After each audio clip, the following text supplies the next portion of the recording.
السلام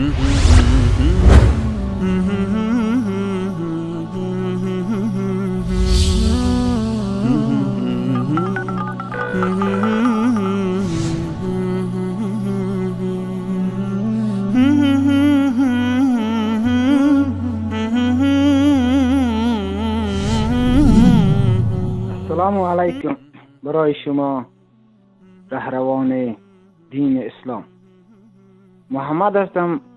بازم دوباره تماس گرفتم از کشور انگلیس و امروز صبح شنیدم از این برنامه آقای انصاری عزیز که گفتن در عراق اینا یه امامزاده مجسمه را گرفتن، امامزاده درست کردن و امامزاده نقلی ساختگی چی باشه تو خیابانا میگردونن، از مردم پول میگیرن.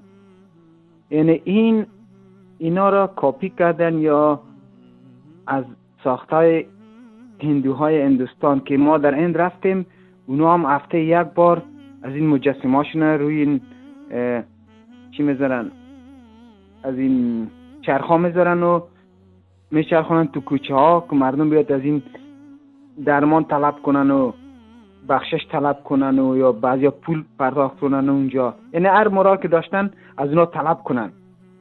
یعنی الان این آخوندهای ایران هم کاپی از اون هندوها را کردن و برای تمام شیعه های عزیز میگم که حواسشون جمع باشن، از این خرافات دور باشن.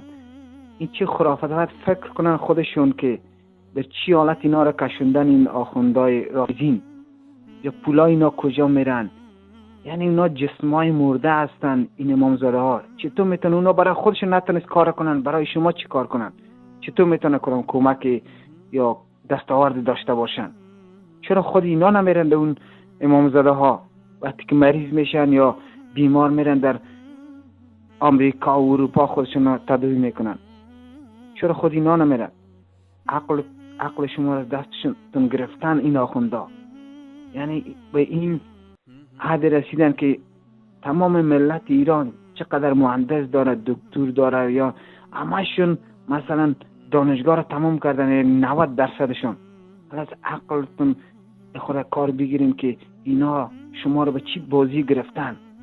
البته باز معذرت از تمام شیعه معذرت میخوام که این حرفا زدم، ولی حواسشون جمع باشه. خداحافظ. الله امرایتان.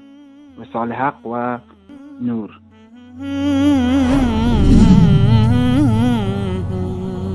Mm-hmm.